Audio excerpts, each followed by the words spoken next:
Is Colorado plotting a move to the Big 12 if the Pac-12 deal isn't good enough? We talk about that and more on today's episode of Locked On Buffs. You are Locked On Buffs, your daily podcast on the Colorado Buffaloes. Part of the Locked On Podcast Network, your team every day.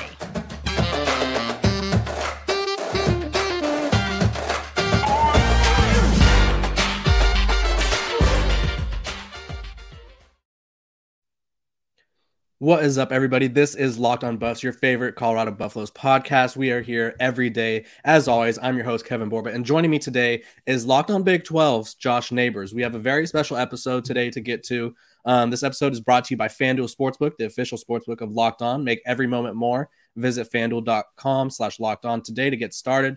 Josh, we're talking about the meeting that Colorado's having with the Regents, and then we're going to talk about the Big 12 commissioners' sort of aggressiveness when it comes to adding and subtracting programs or whatever it may be, his aggressiveness to the whole situation.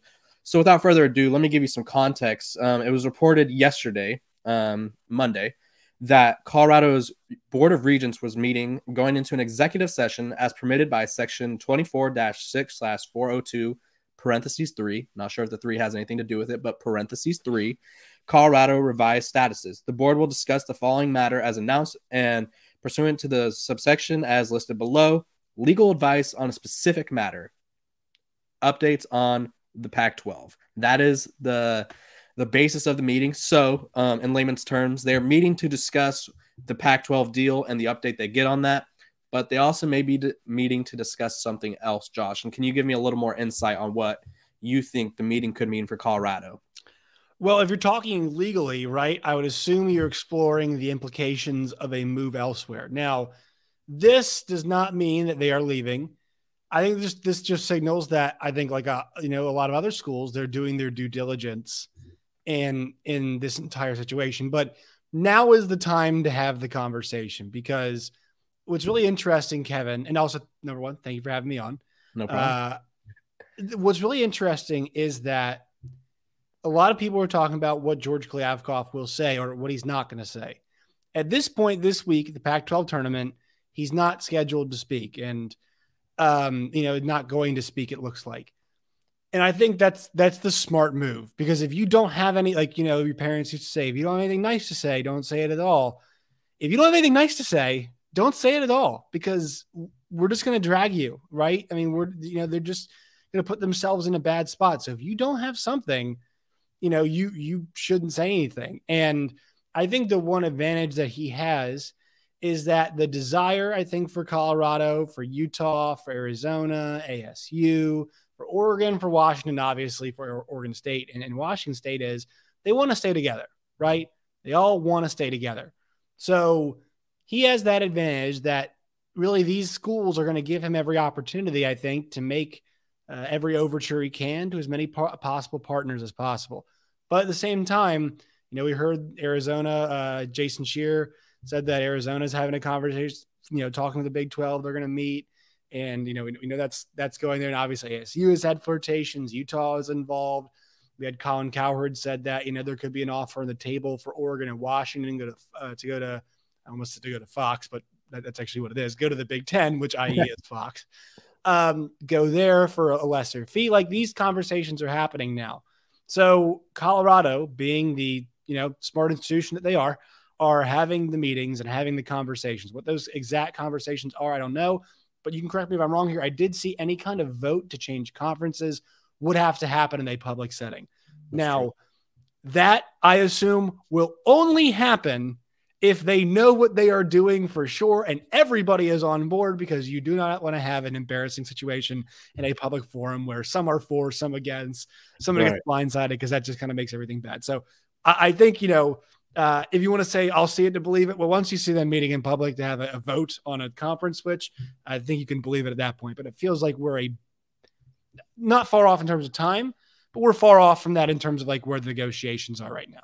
Yeah, and I think the best way for Colorado fans to assess this move is to basically just know that you guys have a contingency plan.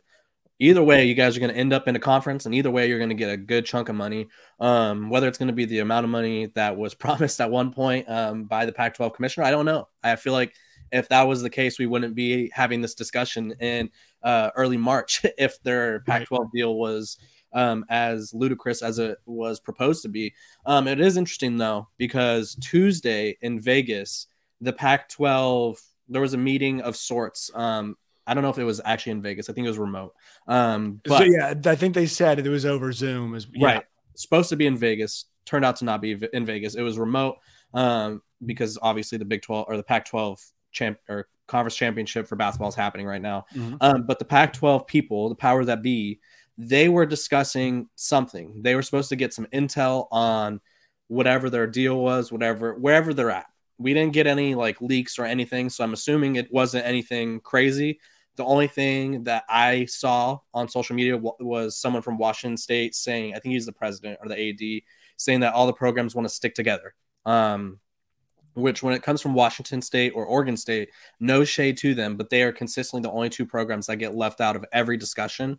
Right. And so obviously they want to stick together. But for Colorado fans, you have either the Big 12 knocking at your door or the Pac-12 will come back and kind of reel you back in.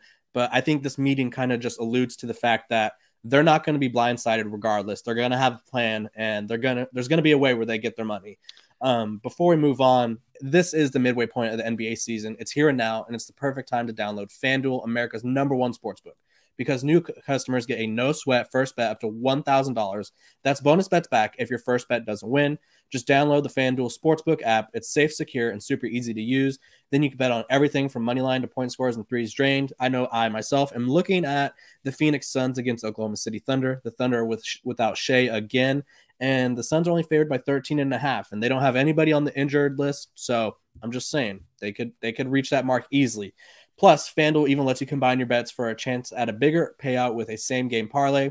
Don't miss the chance to get your no-sweat first bet up to $1,000 in bonus bets when you go to FanDuel.com/lockedon. That's FanDuel.com/lockedon to learn more. Make every moment more with FanDuel, an official sports betting partner of the NBA. Okay, someone who's probably a big gambler himself is the Big 12 Commissioner Brett Yormark. He's kind of been the catalyst for a lot of the Pac-12's issues, I feel like.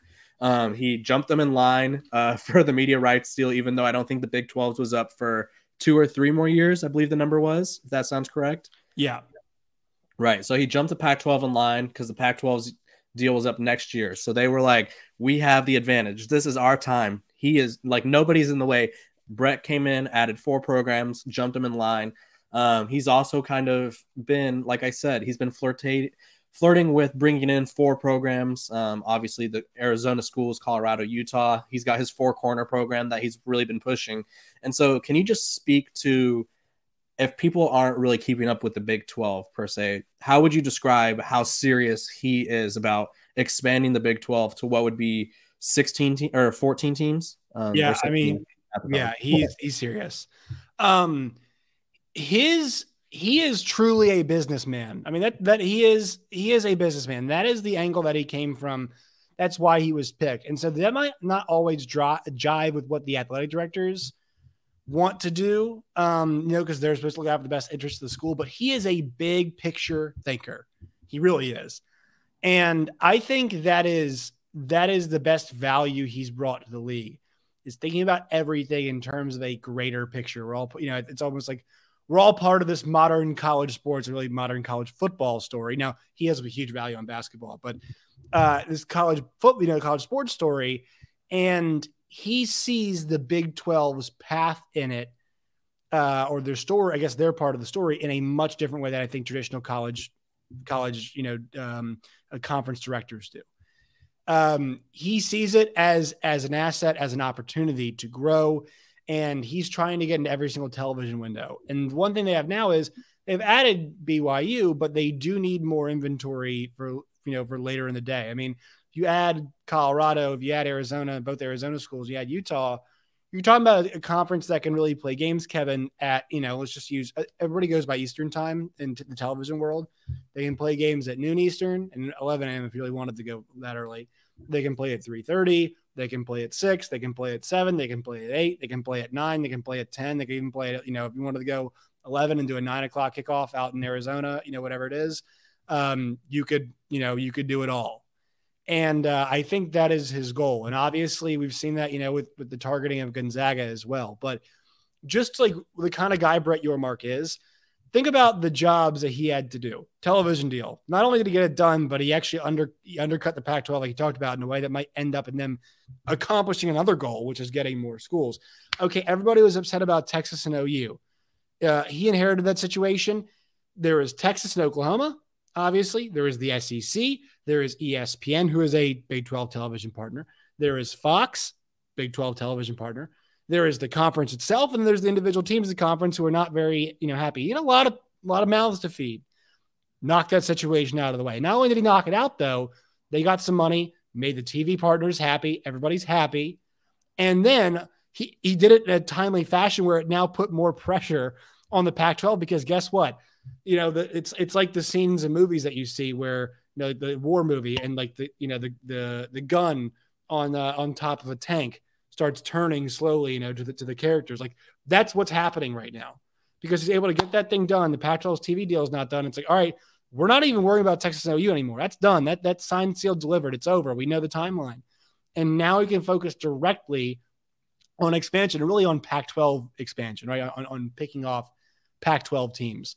So I think you have to, how serious is he? I can say he's serious. But I think the way in which he's knocked out a lot of the things that have been asked of him, and the way in which he thinks, is the best evidence possible. Like, this guy's here to play ball. This guy's here to get stuff done.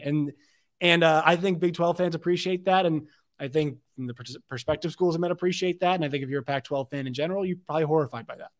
Yeah, I think you hit it right on the nail. Just, he had so many mouths to feed, so many situations. I think there's like a trend. I mean, the Pac-12 had the same thing with Larry Scott, of just like previous commissioners, like setting the conference ablaze and being like, that's my bad. And then just handing it off to the next guy for him to figure it out. Now, obviously the Pac-12 commissioner, I think he had a little misguided confidence, or maybe he was given some assurance that wasn't there, or maybe they just weren't counting on the moves that Brett Yormark made in the Big 12. But it was evident that he was very confident. The Pac-12 has not rushed anything. I think we could all agree on that. They have not rushed a single thing. They don't have we still don't know who like their streaming partner is going to be. It's still between Apple and Amazon. We still don't know how interested ESPN is. And so it's like nothing has been rushed. So if they get a deal out of this, props to them for not letting the pressure of the world kind of like cave in on them. But like you said, in the hypothetical movie where the tank is like pointing at you, if it's not pointing at the Pac-12, it's like one twitch away from like, it's like maybe right here, and I need it like right here. Right. It's like very, very close. But I also like, I appreciated the point that you brought up about Texas and Oklahoma to the Big 12, because it would have been nice to see the Pac-12 kind of do something like that too, where obviously you don't want to lose USC and UCLA at all, but you're going to lose them. So figure out a way to make them pay their way out, get money off of them for leaving the conference early. That was something that was kind of an underrated move that Brett Yormark did, was Texas and Oklahoma so badly wanted to be a part of the SEC. And he said, okay, dish out a few $1 million, not a few million, probably tens of millions. Yeah, it was $100 million, right? Yeah, it really ends up being hundreds of millions of dollars. And they weren't going to pay anything if they just waited out the rest of their contract. Really, I mean, they were going to pay some, but he got money for them regardless.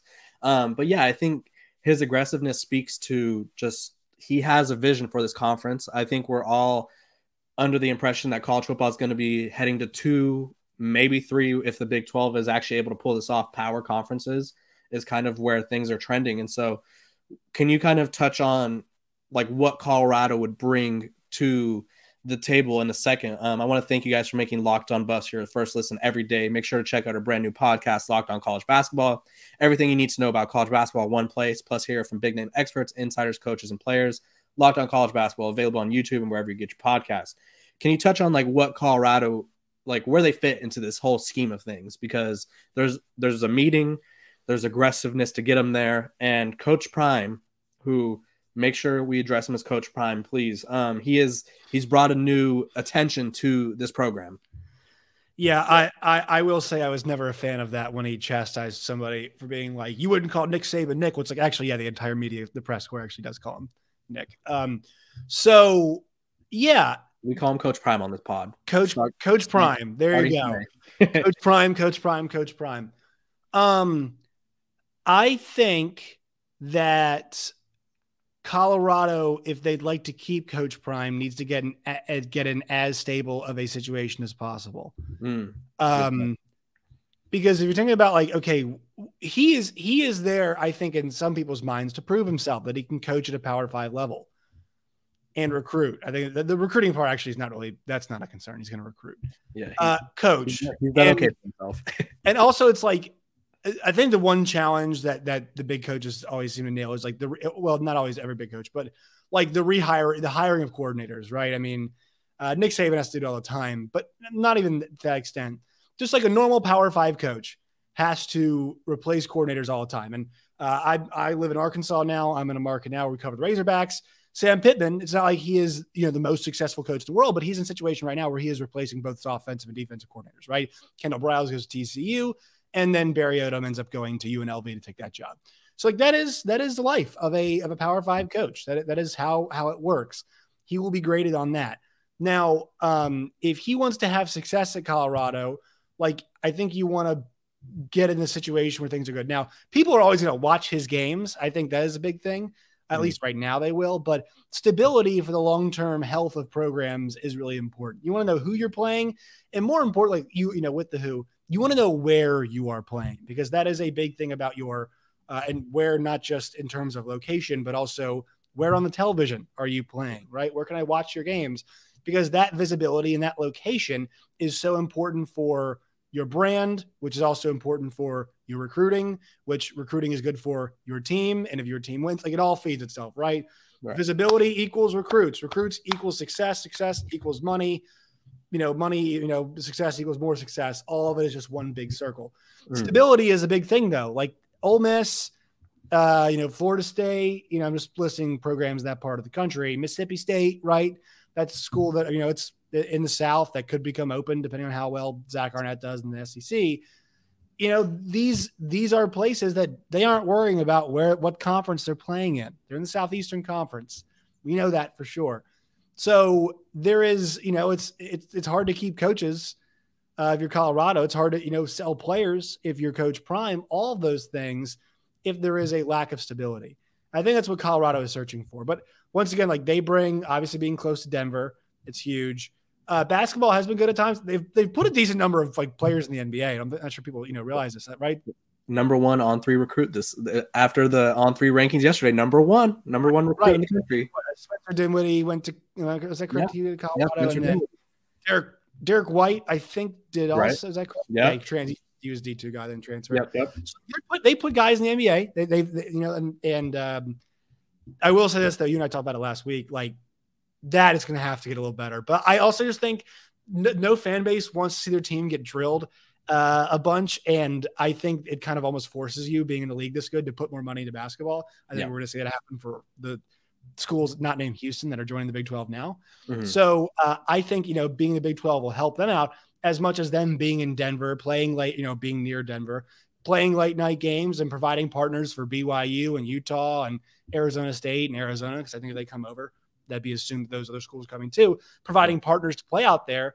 I think they would provide that for the league, but also the league can provide a lot for them. So it's also a league they've been in before. I think that's the obvious part about all of this too, is like familiarity. This is familiarity as well. I think Coach Prime coming to Colorado at this time, I don't know, like obviously we don't know what the world would be if Carl Durrell was like, they're like, you know what, Carl, we're giving you one more year, run it back, see what you could do. And then who knows, maybe Colorado wins 3 or 4 games under Carl Durrell. Maybe they win 5. I don't know. Either way, who knows what this past season is. But is Colorado as attractive without Coach Prime at the helm? I think what a lot of people are kind of glazing over, because obviously it's the Denver market. So yeah, that's good. Obviously more televisions equals more people watching your games. But Coach Prime on your television in the Denver market means more people nationally watching your games. And I think the Big 12, especially week 1 against TCU, when there's not a lot of marquee games going that week. I think there's a Utah-Florida game that's interesting. But then again, we don't know what Florida is going to be. There's LSU-Florida State. That would be an interesting game, but different time, obviously. So that game is going to have a ton of people watching. Yeah. And for people in the Big 12 or even the Pac-12, knowing that Coach Prime is that hot of a commodity, I think it just makes you want to retain the program more, because if that's not one of the most viewed games of the season, I will be shocked.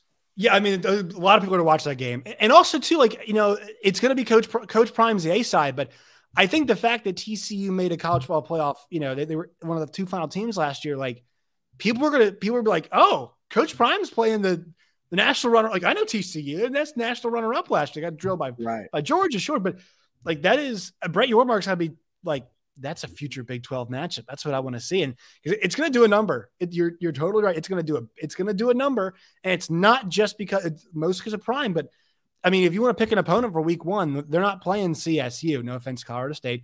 You know, they're not playing, you know, Sacramento State, you know, picking a good FCS school, whatever. They're playing TCU, the national runner-up. And that makes the whole thing a whole lot more intriguing. And so, yeah, I think fascination will help, but that's the kind of stuff I think this league is looking for. And I think it, I'm glad that game is starting off first, because I think it does help us with the Big 12. You know. Yeah. And I have one final question for you that I kind of just thought of off the top of my head. Pac-12 deal is, as the kids say, mid. You know, it's just not what it's supposed to be. It's just not what everybody was hoping. Colorado has this public forum. The other 3 corner schools, I don't know what their process is, but I'm assuming we'll assume they have no process. Everybody goes through the hoops to kind of make it to the Big 12. Oregon, Washington say they get their Big 10 invites. Did the Pac-12 just fumble away some of the biggest brands of college football? Because the Big 12 right now on social media is kind of like the Pac-12 and Big 12 fans are going at it. Everybody's like, the Big 12 is just a flyover state. It's a bunch of truck stop conference. Is the jokes that have been thrown exactly. out. It's a truck stop. And while I feel like that's aggressive, I do think the Pac-12 has a few bigger brands than the Big 12 minus Texas and Oklahoma. So future Big 12, would that be the biggest fumbling of a conference we've ever seen? Yeah, I think the important thing, though, is it's not just George Kliavkoff's fault. Like, yeah, he got line stepped by Brett Yormark. He beat him there.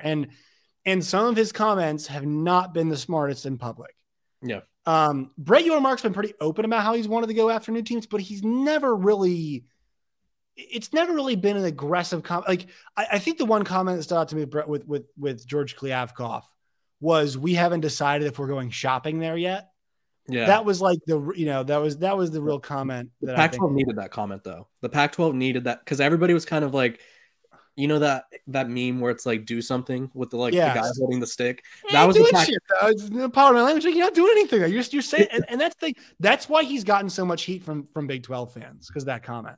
Yeah. But he got beat by Brett Yormark. It was just better business, and now they're in a bad spot. But also, too, like, another part of this is the Pac-12 network killed them, because that's a big hub for a lot of those games, and they're trying to fight their way back onto cable with some of that, or with a cable company or a streaming partner, and that lessens your leverage, right? If you're trying to fight back from a cable channel that nobody has, right? You know, and you're at this point, in the negotiation process, there's not many teams, like, people out there for you.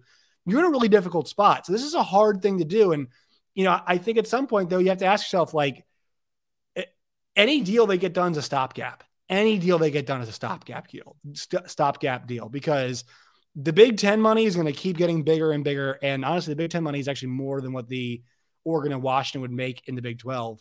So, you know, I just think it's going to, like, at some point, those 2 schools will leave. Yeah. And I think it's just a matter of time to me. That's why I feel like the Big 12 thing makes a lot of sense, because they might get the numbers they want, but there is no situation that I see in which the Pac-12 gets the right amount of visibility, the right amount of, you know, plus the right amount of streaming to be well positioned for the future, plus the right amount of money, plus the right amount of years. Because why would you hand that out if you're a television company? You're in no position to be pressed at all. And that's why, to me, I think they're in such a bad spot. And that's what I truly believe. So, yeah, fumbled it, but it's not just Kliavkoff who fumbled it. The Larry Scott Kliavkoff combo. Yes, it's definitely a combination of factors. Okay, I think the Pac-12 saving grace, and I'll conclude the episode on this, just because I gotta get the final point in here. Saving grace, expansion, which includes San Diego State, SMU. For some reason, Colorado State is like the 3rd team in. Don't know why. Wouldn't pick them if that were me. And then Tulane. I feel like expansion buys you some time. I'm not saying any of these moves will be like, okay, the Pac-12 is back. Like the Pac-12 will not be back unless USC and UCLA decide that the Big Ten move is like too much. And like, you know what? We really don't like flying our basketball, soccer, and badminton team to New Jersey for a conference game. Like they need like a lot of things to happen. So that's just not going to happen. But the 4 programs, add those, convince, or maybe even go up to like add 6 programs. That would be like a power move. The problem is none of them bring value to the league. They don't. Like but you're going to dilute the league in terms of payout per school. If you can convince someone that quantity matters, they will get some money. But these television people aren't idiots. Like it'd be like, oh, like Hulu's like, oh, Hulu wants to get involved. It's like, right. Like, no, you just be putting stuff on air just to put it on air. At that you're basing a lot of, and honestly, it sounds ridiculous to say this. Like my thought sounds ridiculous. But that's just the situation the Pac-12 is in. They have to rely on expansion, and then someone, whether it be Apple, Amazon, Hulu, ESPN, I don't care. Ion, probably not Ion, but anyone, someone needs to buy in and just be like, you know what? I believe in this. Like this is going to happen. And whether that happens or not, we don't know. But we do know that Colorado will have a home, whether it's in the Pac-12 or their former Big 12 conference, which they left in 2011. Either way, the Buffs have a home. Thank you guys for making Locked On Buffs your first listen today. For your second listen, check out our brand new podcast, Locked On College Basketball. Experts Isaac Schott and Andy Patton bring you everything you need to know on and off the court. Plus, hear from big name experts, coaches, and players throughout the basketball landscape. Locked On College Basketball, available on YouTube and wherever you get your podcast. I'm Kevin Borba. This is Locked On Buffs. You can get us Spotify, YouTube, Apple, wherever you get your podcast. We appreciate your comments. We appreciate your feedback. We will definitely take into consideration. Update on the setup. It is coming. I will have a better setup. Someone did call out my haircut, called me a poodle-like person. I did get a haircut yesterday. People will talk. Whatever you wear, whatever your hair looks, people will talk about what your appearance. And that is just YouTube for you, brother. The barber, we had to cancel the appointment last Friday, and so I pushed it back later than normal. Either way, hair is cut, fresh fade, it's all there. I want to thank Josh Neighbors from Locked On Big 12 for joining us. Josh, you can see his Twitter right there on the screen, but Josh, let the people know where they can find you. Yeah, Locked On Big 12 is wherever you get your podcasts. It's on YouTube as well. Find me at Josh Neighbors _ and find the show at LO Big 12. And Kevin, it was a pleasure. It was a pleasure to have you. It's a pleasure. Maybe we'll be having some more collaborations in the future, if and when. Who knows? But this has been Locked On Buffs. Thank you guys for listening.